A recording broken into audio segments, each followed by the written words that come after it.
ಸ್ನೇಹಿತರೆ, ಯಶೋಧ ಚಾನಲ್ಗೆ ತಮಗೆಲ್ಲರಿಗೂ ಸ್ವಾಗತ. ಮಹಾಭಾರತ ಕಥಾಮೃತ ಮುಂದುವರೆದ ಭಾಗ ನೋಡೋಣ ಬನ್ನಿ. ಮಹಾಮಹಿಮನಾದ ಸೂರ್ಯ ಭಗವಾನನೇ, ನಾನು ಪ್ರಾಣವನ್ನು ಕೊಟ್ಟು ಕೀರ್ತಿ ಸಂಪಾದಿಸಲು ಸಿದ್ಧನಿರುವೆನು. ಮನುಷ್ಯನು ಎಲ್ಲಿಯವರೆಗೆ ಇಹಲೋಕದಲ್ಲಿ ಬದುಕಿರುವನೋ ಅಲ್ಲಿಯವರೆಗೆ ಕೀರ್ತಿವಂತನಾಗಿ ಸುವಿಖ್ಯಾತನಾಗಿ ಬದುಕಬೇಕು.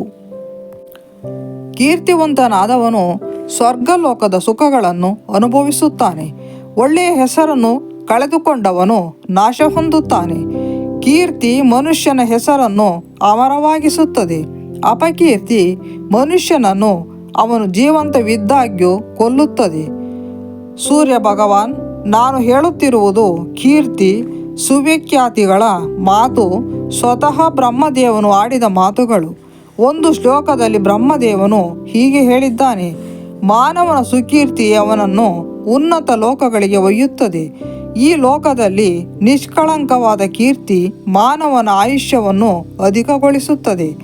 ಸುಕೀರ್ತಿ ಇಹ ಪರಗಳೆರಡರಲ್ಲೂ ಮಾನವನಿಗೆ ಫಲದಾಯಕವಾದುದು.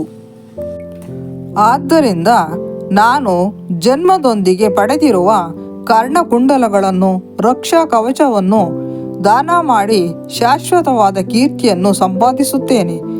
ಯೋಗ್ಯರಾದ ಬ್ರಾಹ್ಮಣರಿಗೆ ದಾನಗಳನ್ನು ಕೊಡುತ್ತೇನೆ ಹಾಗೂ ರಣರಂಗದಲ್ಲಿ ನನ್ನ ಜೀವತ್ಯಾಗ ಮಾಡುತ್ತೇನೆ ಮತ್ತು ಅಮಿತ ಖ್ಯಾತಿಯನ್ನು ಗಳಿಸುತ್ತೇನೆ. ರಣರಂಗದಲ್ಲಿ ಯುದ್ಧ ಮಾಡುತ್ತಿರುವಾಗ ನನ್ನ ಶತ್ರುಗಳ ಪ್ರಾಣಭಿಕ್ಷೆಯನ್ನು ಕೇಳಿದರೆ ಅಂಥವರನ್ನು ಸಂಹರಿಸದೆ ಜೀವದಾನವನ್ನು ನೀಡುತ್ತೇನೆ. ಯಾವುದೇ ಕಾರಣದಿಂದಾಗಿ ಬ್ರಾಹ್ಮಣರು, ವೃದ್ಧರು ಮತ್ತು ಮಕ್ಕಳು ಭೀತಿಗ್ರಸ್ತರಾದರೆ ಅವರನ್ನು ದೃಢನಿಷ್ಠೆಯಿಂದ ಭೀತಿ ಮುಕ್ತರನ್ನಾಗಿಸುವೆನು. ಹೀಗೆ ನಾನು ಇಹಲೋಕದಲ್ಲಿ ಹಾಗೂ ಮರಣಾನಂತರ ಸ್ವರ್ಗಲೋಕದಲ್ಲಿ ಶಾಶ್ವತವಾದ ಕೀರ್ತಿಗೆ ಪಾತ್ರನಾಗುವೆನು. ಪೂಜ್ಯ ಸೂರ್ಯದೇವ, ಒಳ್ಳೆಯ ಹೆಸರಿಗಾಗಿ, ಕೀರ್ತಿಗಾಗಿ ನಾನು ಮನಃಪೂರ್ವಕವಾಗಿ ನನ್ನ ಜೀವದಾನ ಮಾಡುತ್ತೇನೆ. ಇದು ನಾನು ಧರ್ಮಶ್ರದ್ಧೆಯಿಂದ ಕೈಗೊಂಡಿರುವ ಪ್ರತಿಜ್ಞೆ. ದೇವೇಂದ್ರನೇ ಬ್ರಾಹ್ಮಣನ ವೇಷದಲ್ಲಿ ಬಂದು ನನ್ನ ಕರ್ಣಕುಂಡಲ ಮತ್ತು ರಕ್ಷಾ ಕವಚಗಳನ್ನು ಬೇಡಿದರೆ ನಾನು ಅಷ್ಟರ ಮಟ್ಟಿಗೆ ಮಹಾತ್ಮನಾಗುವೆನು. ನನ್ನ ಕೀರ್ತಿಯು ಭೂಲೋಕದಲ್ಲಿ ಆಚಂದ್ರಾರ್ಕವಾಗಿರುವುದು. ಕೀರ್ತಿಕಾಮಿಯಾದ ಕರ್ಣನು ಹೀಗೆ ಮಾತನಾಡಿದಂತೆ ಸೂರ್ಯ ಭಗವಾನನು ಹೇಳಿದನು: ಕರ್ಣ, ಜೀವನದಲ್ಲಿ ಕೀರ್ತಿಯೇ ಸರ್ವಸ್ವ, ಅದೇ ಎಲ್ಲವೂ, ಅದೇ ಕೊನೆ ಎಂಬಂಥ ನಡೆ ನಿನಗೆ ತಕ್ಕುದಾದುದಲ್ಲ. ನಿನಗೆ, ನಿನ್ನ ಹೆಂಡತಿ, ಮಕ್ಕಳಿಗೆ, ಮಿತ್ರರಿಗೆ, ನಿನ್ನನ್ನೇ ನಂಬಿರುವ ಮಾತಾಪಿತೃಗಳಿಗೆ ಏನಾದರೂ ತೊಂದರೆಯಾದರೆ? ನಿಜ, ಕೀರ್ತಿ ಖ್ಯಾತಿಗಳನ್ನು ಗಳಿಸಬೇಕು, ಆದರೆ ನಿನ್ನ ಆಪ್ತರಿಗೆ ಹಾನಿಯಾಗದ ರೀತಿಯಲ್ಲಿ ಗಳಿಸಬೇಕು. ಪುರುಷಶ್ರೇಷ್ಠನಾದ ಕರ್ಣನೇ, ಕೇಳು. ಮಾನವರು ಇಹಲೋಕದಲ್ಲಿ ಶಾಶ್ವತವಾದ ಕೀರ್ತಿಯನ್ನು, ಪರಲೋಕದಲ್ಲಿ ಸ್ವರ್ಗ ಸುಖವನ್ನು ಬಯಸುವುದು ನಿಜ. ಆದರೆ ಅಂಥವರು ದೇಹತ್ಯಾಗ ಮಾಡಬಾರದು. ಆದರೆ ನೀನು ಶಾಶ್ವತವಾದ ಕೀರ್ತಿಗಾಗಿ ದೇಹತ್ಯಾಗಕ್ಕೂ ಸಿದ್ಧನಿದ್ದೀಯೆ. ನನ್ನ ಹಿತವಚನಕ್ಕೆ ಸ್ವಲ್ಪ ಕಿವಿಗೊಡು. ನಿನಗೆ ಕೀರ್ತಿಯೇ ದೇವರು. ಆ ದೇವರನ್ನು ಶ್ರದ್ಧಾಭಕ್ತಿಯಿಂದ ಆರಾಧಿಸುತ್ತಿದ್ದೀಯೆ. ಆದರೆ ಅದೇ ದೇವರು ನಿನ್ನ ಜೀವವನ್ನೇ ಬೇಡಿದರೆ? ಸಜೀವನಾದ ವ್ಯಕ್ತಿಯಿಂದ ಮಾತ್ರ ಮಾತಾಪಿತೃಗಳ ಸೇವೆ, ಹೆಂಡತಿ, ಮಕ್ಕಳು, ಮಿತ್ರರು ಮೊದಲಾದ ಅವಲಂಬಿತರ ಸೇವೆ ಸಾಧ್ಯ. ಅಮಿತವಾದ ಅಮರವಾದ ಕೀರ್ತಿಯಿಂದ ಇದು ಸಾಧ್ಯವೇ? ಪ್ರಬಲವಾದ ಚಕ್ರವರ್ತಿಯೊಬ್ಬನ ಎಣೆಯಿಲ್ಲದ ಪರಾಕ್ರಮ ಅವನ ಸೇವೆಗೈಯುತ್ತದೆ, ಅವನ ಹಿತ ಕಾಯುತ್ತದೆ. ಆದರೆ ಎಷ್ಟು ಕಾಲ? ಅವನು ಬದುಕಿರುವವರೆಗೆ. ದೊರೆಯಾದವನು ತನ್ನ ಅಜೇಯ ಪರಾಕ್ರಮದ ಉಜ್ವಲ ಕೀರ್ತಿಯ ಪ್ರಯೋಜನವನ್ನು ಎಷ್ಟು ಕಾಲ ಪಡೆದುಕೊಳ್ಳಬಹುದು? ಮನುಷ್ಯ ಸತ್ತು ಸುಟ್ಟು ಭಸ್ಮವಾದ ನಂತರ ಅದು ಸಾಧ್ಯವೇ? ಕರ್ಣ, ಬದುಕಿದ್ದವನು ಮಾತ್ರ ಕೀರ್ತಿಯ ಫಲವನ್ನು ಅನುಭವಿಸಲು ಸಾಧ್ಯ. ಕೀರ್ತಿ ಖ್ಯಾತಿಗಳ ಫಲವನ್ನು ಪಡೆಯಲು ಕರ್ಣ, ನೀನು ಬದುಕಿರಬೇಕಾಗುತ್ತದೆ. ಯೋಚನೆ ಮಾಡು. ಬದುಕಿದ್ದವನಿಗೆ ಕೀರ್ತಿ ಒಳ್ಳೆಯದು.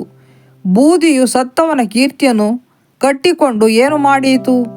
ಸತ್ತ ಮನುಷ್ಯನ ಗುಣಗಾನ ಮಾಡುವುದೆಂದರೆ ಶವಕ್ಕೆ ಹೂಮಾಲೆಯಿಂದ ಅಲಂಕಾರ ಮಾಡಿದಂತೆ. ಅದರಿಂದ ಗುಣಗಾನ ಮಾಡಿದವನಿಗೂ ಪ್ರಯೋಜನವಿಲ್ಲ, ಅಥವಾ ಗುಣಗಾನಕ್ಕೆ ಪಾತ್ರನಾದವನಿಗೂ ಪ್ರಯೋಜನವಿಲ್ಲ. ಕರ್ಣ, ನೀನು ನನ್ನನ್ನು ಪೂಜಿಸುತ್ತಿರುವುದರಿಂದ ನಾನು ನಿನಗೆ ಬುದ್ಧಿ ಮಾತನ್ನು ಹೇಳುತ್ತಿದ್ದೇನೆ. ಹಾಗೂ ನನ್ನ ಭಕ್ತರಿಗೆ ಮಾರ್ಗದರ್ಶನ ಮಾಡುವುದು, ಅವರನ್ನು ರಕ್ಷಿಸುವುದು ನನ್ನ ಕರ್ತವ್ಯ. ನನ್ನಲ್ಲಿ ನಿನ್ನ ಭಕ್ತಿ ಅಗಾಧವಾದದ್ದು ಎಂದೇ ನಾನು ನಿನ್ನನ್ನು ಪ್ರೀತಿಸುತ್ತೇನೆ. ನನ್ನ ಮಾತನ್ನು ಕೇಳು. ಕರ್ಣ, ಇದೆಲ್ಲದರ ಹಿಂದೆ ಒಂದು ನಿಗೂಢ ರಹಸ್ಯವಿದೆ. ವಿಧಿ ನಿಯಾಮಕವಾದುದು ಇದೆ. ಇದು ಸ್ವತಃ ದೇವತೆಗಳಿಗೂ ರಹಸ್ಯವಾಗಿಯೇ ಉಳಿದಿದೆ. ಆದ್ದರಿಂದ ನಾನು ಆ ರಹಸ್ಯವನ್ನು ನಿನಗೆ ಹೇಳಲಾರೆ.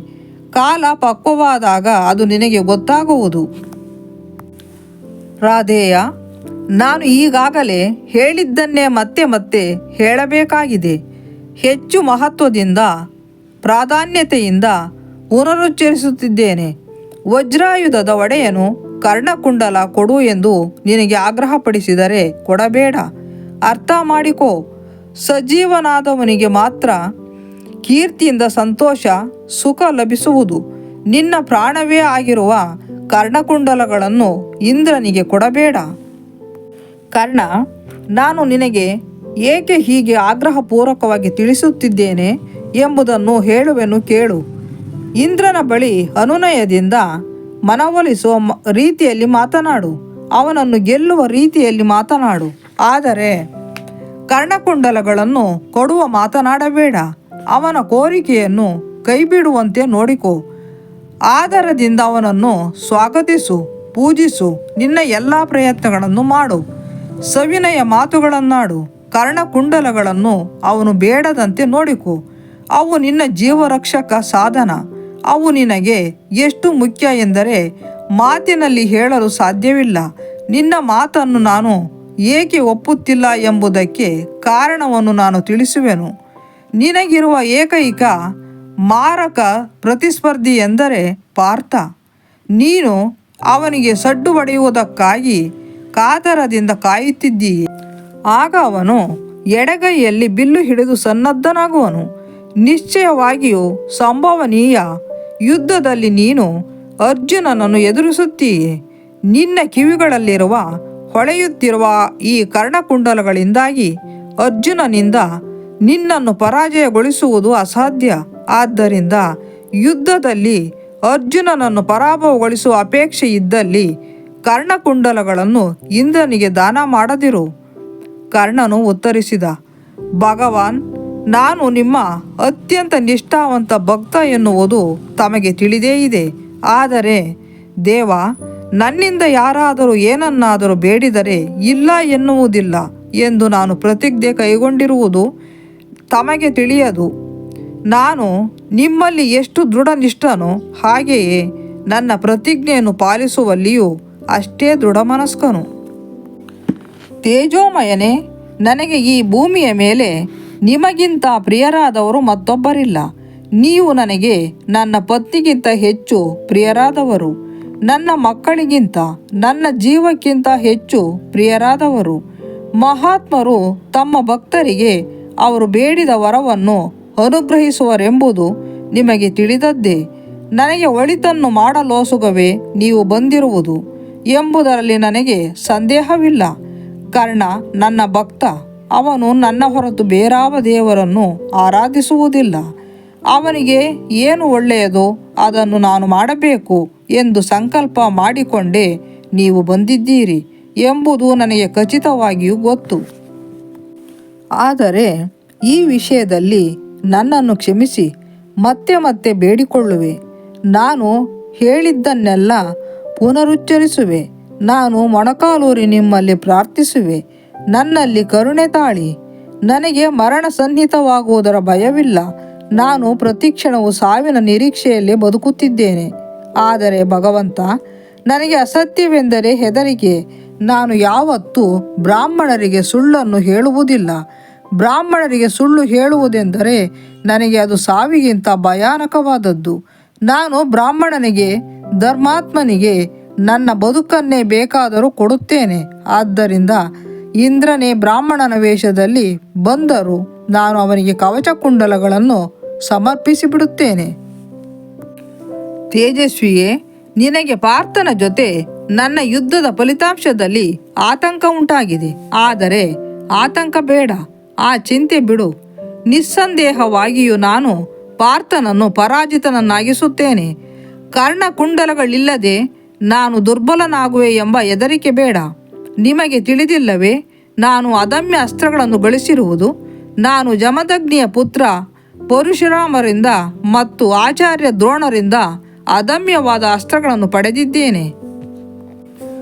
ದೇವಾನುದೇವತೆಗಳಲ್ಲೇ ಆದ್ಯರಾದವರೇ, ನನ್ನ ಪ್ರತಿಜ್ಞೆಯನ್ನು ಪಾಲಿಸಲು ನನಗೆ ಅನುಮತಿ ನೀಡುವ ಕೃಪೆ ತೋರಿ. ಬ್ರಾಹ್ಮಣನ ವೇಷದಲ್ಲಿ ಬರುವ ಇಂದ್ರನಿಗೆ ನನ್ನ ಬದುಕು ಸೇರಿದಂತೆ ಅವನು ಬೇಡಿದ್ದನ್ನು ಕೊಡುವುದಕ್ಕೆ ಅನುಮತಿಯನ್ನು ನೀಡಿ. ಅನಂತರ ಸೂರ್ಯ ಕರ್ಣನಿಗೆ ಹೇಳಿದ, ಮಗುವೆ, ಇಂದ್ರನು ಬೇಡಿದ ನಿನ್ನ ಕರ್ಣಕುಂಡಲಗಳನ್ನು ನೀಡಲು ನೀನು ಸಿದ್ಧನಾಗಿದ್ದೀಯೆ. ಕನಿಷ್ಠ ನನ್ನೀ ಸಲಹೆಯನ್ನಾದರೂ ಮನನ ಮಾಡು. ನೀನು ಕರ್ಣಕುಂಡಲಗಳಿಲ್ಲದೆಯೋ ರಕ್ಷಾ ಕವಚ ಇಲ್ಲದೆಯೋ ಯುದ್ಧದಲ್ಲಿ ಜಯಶಾಲಿಯಾಗುತ್ತೀಯೆ ಎಂದು ಭಾವಿಸಿ ನಾನು ಮಾತನಾಡುತ್ತಿದ್ದೇನೆ. ಆದರೆ ಅವುಗಳಿದ್ದಲ್ಲಿ ಯಾರಿಂದಲೂ ನಿನ್ನನ್ನು ಪರಾಭವಗೊಳಿಸಲಾಗದು. ಆದರೆ ಇಂದ್ರನಿಗೆ ಬೇಕಾಗಿರುವುದು ಅರ್ಜುನನ ಕೈಯಲ್ಲಿ ನಿನ್ನ ಸಾವು. ಆದ್ದರಿಂದ ಇಂದ್ರನು ಬಂದಾಗ ಅವನನ್ನು ಮುಕ್ತಕಂಠದಿಂದ ಪ್ರಶಂಸೆ ಮಾಡು, ಅವನ ಆರಾಧನೆ ಮಾಡು. ನೀನು ಈ ರೀತಿ ಮಾಡಲೇಬೇಕು. ಯಾರೂ ನಿನ್ನನ್ನು ತಡೆಯಲಾರರು ಎನ್ನುವಂಥ ಒಂದು ಬಾಣವನ್ನಾದರೂ ನೀನು ಪಡೆಯಬಹುದು. ಆದ್ದರಿಂದ ಅವನು ಕರ್ಣಕುಂಡಲಗಳನ್ನು ಕೇಳಿದಾಗ ಇಂದ್ರನಿಗೆ ಈ ರೀತಿ ಹೇಳು, ಇಂದ್ರದೇವ, ನನ್ನ ಕರ್ಣಕುಂಡಲಗಳನ್ನು ನಿನಗೆ ಕೊಡುತ್ತೇನೆ. ಆದರೆ ಒಂದು ಷರತ್ತಿನ ಮೇಲೆ. ನೀನು ನನಗೆ ಶಕ್ತ್ಯಾಯುಧವನ್ನು ಅನುಗ್ರಹಿಸಬೇಕು. ಎಂಥ ವೈರಿಯನ್ನಾದರೂ ಪರಾಜಿತನನ್ನಾಗಿಸುವಂಥ, ಎಂಥ ಬಾಣವನ್ನು ದಮನಿಸುವಂಥ ಶಕ್ತ್ಯಾಯುಧವನ್ನು ನನಗೆ ಕರುಣಿಸು. ಕರ್ಣಕುಂಡಲ ರಕ್ಷಾ ಕವಚ ದಾನ ಮಾಡಿದಾಗ ಇಂಥದೊಂದು ವಿನಿಮಯಕ್ಕೆ ಒತ್ತಾಯಿಸು. ಕರ್ಣಕುಂಡಲವಿಲ್ಲದೆ ನೀನು ಚಿರಂಜೀವಿಯಲ್ಲ. ಆದರೆ ಶಕ್ತ್ಯಾಯುಧವಿದ್ದಲ್ಲಿ ಅದರಿಂದ ನೀನು ಶತ್ರುಗಳನ್ನು ಕೊಚ್ಚಿ ಹಾಕಬಹುದು. ಏಕೆಂದರೆ ಶಕ್ತ್ಯಾಯುಧ ವಿಶಿಷ್ಟ ಶಕ್ತಿಯುಳ್ಳ ಅಸ್ತ್ರ. ಒಮ್ಮೆ ಅದನ್ನು ಪ್ರಯೋಗಿಸಿದಲ್ಲಿ ಅದು ಶತ್ರುಗಳ ಶಿರಚ್ಛೇದ ಮಾಡದೆ ಮರಳಿ ಕೈಗೆ ಬಾರದು. ಹೀಗೆ ಕರ್ಣನಿಗೆ ಬುದ್ಧಿವಾದ ಹೇಳಿದ ಸಹಸ್ರ ಕಿರಣಗಳ ಸೂರ್ಯ ಭಗವಾನನು ಅದೃಶ್ಯನಾದ. ಕನಸು ಮುಗಿದಿತ್ತು. ಮರುದಿನ ಬೆಳಗಿನ ಪೂಜೆ ಪ್ರಾರ್ಥನೆಗಳ ನಂತರ ಕರ್ಣನು ಹಿಂದಿನ ರಾತ್ರಿಯ ಕನಸನ್ನು ಸೂರ್ಯದೇವನಿಗೆ ನಿರೂಪಿಸಿದನು. ಅದು ಸರಿ ಎಂದ ಸೂರ್ಯ. ಶತ್ರು ಸಂಹಾರಿಯಾದ ರಾಧೇಯನಿಗೆ ಭವಿಷ್ಯ ಗರ್ಭದಲ್ಲಿ ಏನಿದೆ ಎಂಬುದು ತಿಳಿದಿತ್ತು. ಅವನು ಇಂದ್ರನ ಆಗಮನಕ್ಕಾಗಿ ಕಾದ. ಜನಮೇಜಯ ಮಹಾರಾಜನಿಗೆ ಕುತೂಹಲ ತಡೆಯದಾಯಿತು. ಮಹಾಭಾರತ ಮುಂದುವರಿಯಲಿದೆ. ಯಶೋಧ ಚಾನಲ್ಗೆ ಸಬ್ಸ್ಕ್ರೈಬ್ ಮಾಡಿ, ಶೇರ್ ಮಾಡಿ, ಲೈಕ್ ಮಾಡಿ, ಕಮೆಂಟ್ ಮಾಡಿ. ಧನ್ಯವಾದಗಳು.